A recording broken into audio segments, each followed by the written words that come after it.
Bonjour à toutes et à tous, j'espère que vous allez bien, comme ça extrêmement bien.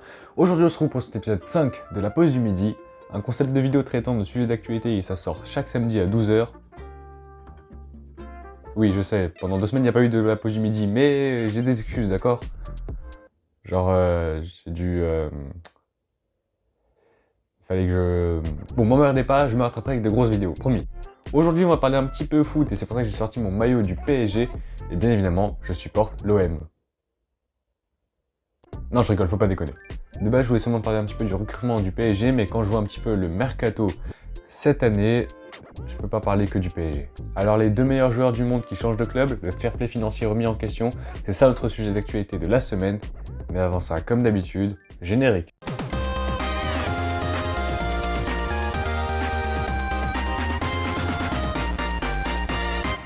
Alors si vous voulez bien, déjà on va poser les bases. Un club ne peut seulement acheter / acquérir un joueur durant le mercato. Qu'est-ce que c'est que le mercato déjà? Il y a deux périodes de mercato, un en hiver et un en été. Du 9 juin au 31 août, on était en pleine période de mercato estival. C'est souvent durant ces périodes de mercato estival que les clubs se permettent de faire les plus grosses folies. On a eu l'exemple avec Mbappé et Neymar avec le PSG. On a eu l'exemple du Barça avec Griezmann, et il y en a encore plein d'autres, mais pour des raisons évidentes de texte qui techniquement s'arrêtent là, je peux pas vous en citer d'autres. Mais déjà concrètement, le prix d'un joueur, c'est basé sur quoi? C'est basé sur quelques petits trucs, dont son âge, son talent, sa popularité techniquement, et la durée restante de son contrat. Par exemple, un Mbappé, par rapport à toutes les caractéristiques que j'ai citées précédemment, il va valoir extrêmement cher.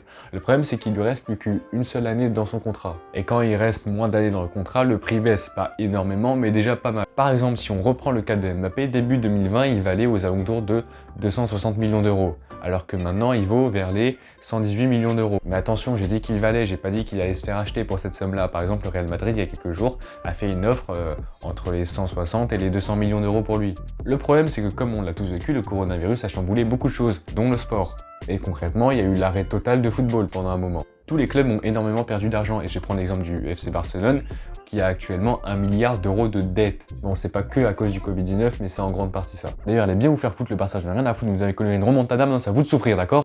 Comment ça, vous n'êtes pas content? Vous êtes pas content? Triplé. Oui, j'ai une haine envers le Barça. Qui va dire quoi de manière? Bon, maintenant que vous avez compris un petit peu comment ça fonctionne le mercato, il faudrait quand même parler des recrues du PSG maintenant. Alors, si je récapitule, ça fait Wijnaldum, Hakimi, Sergio Ramos, Gianluigi Donnarumma, Nuno Mendes et Lionel Messi. Ils ont une équipe de cyborgs, ces bâtards. Avec ça, ils défoncent Thanos en même pas 2 secondes. Ils ont fait un braquage, c'est pire que la Casa de Papel. Comment est-ce que vous voulez croire que c'est humain, ces recrutements?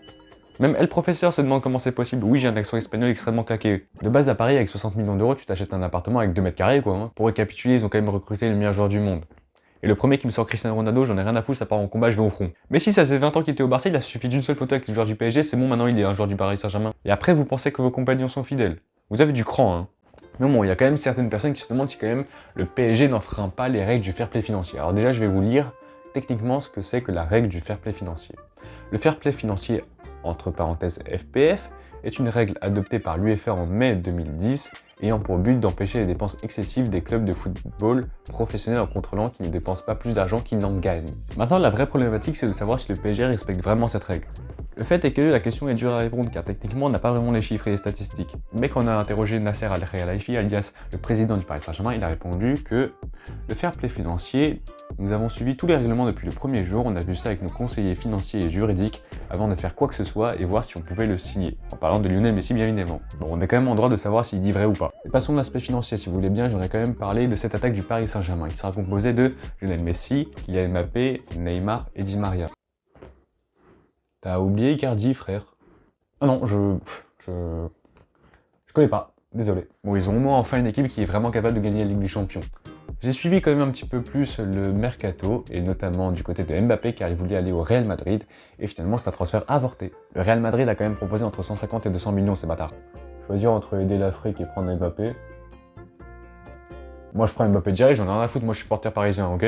Mais bon, le PSG peut avoir une offensive de fou malade, comme disait Sir Alex Ferguson, l'attaque vous fait gagner des matchs, la défense vous fait gagner des titres. D'ailleurs, info de dernière minute qui m'est tombée là, Cristiano Ronaldo rejoint Manchester United. Pour ceux qui ne savent pas, Manchester United est quand même le club de cœur de Cristiano Ronaldo, et là il est de retour et forcément ça a fait du buzz. Alors qu'il était déjà cité pour aller à Manchester City et que des discussions étaient déjà faites, il décide au dernier moment d'aller à Manchester United. Et ça, c'est juste ouf. Entre Manchester United et le PSG qui a fait le meilleur recrutement, moi je suis un supporter parisien, donc forcément je vais dire que le PSG, à vous de choisir. Moi en tout cas, j'attends impatiemment un PSG Manchester United pour prouver que Cristiano Ronaldo est moins fort que Lionel Messi. Je vais avoir des soucis sur cette vanne, moi. Bien évidemment, je rigole, les deux GO du football pour moi sont au même niveau, même si j'ai une préférence pour Lionel Messi. En tout cas, moi j'adore parler foot et il y aura sûrement encore quelques épisodes comme ça dans la pause du midi. Encore excusez-moi du retard, mais je vous promets, quelques grosses vidéos vont arriver, je sais pas exactement quand, mais j'ai déjà des idées en tête. Encore désolé pour le montage, c'est pas encore ouf, mais le prochain épisode devrait être monté par mon monteur, donc ça devrait aller. Alors avec la rentrée qui est en train d'arriver, on ne sait pas exactement quel planning on va suivre. Est-ce qu'on fera une vidéo toutes les 2 semaines? On sait pas exactement, mais on essaiera d'avoir quelque chose d'un petit peu quotidien, minimum une fois par mois. En tout cas, j'espère que vous avez aimé cet épisode. N'hésitez pas à liker, à commenter, à vous abonner et bien évidemment à partager la vidéo, ça fait toujours du bien. C'était Milano, mais c'était surtout l'épisode 5 de la pause du midi. Épisode compliqué aujourd'hui.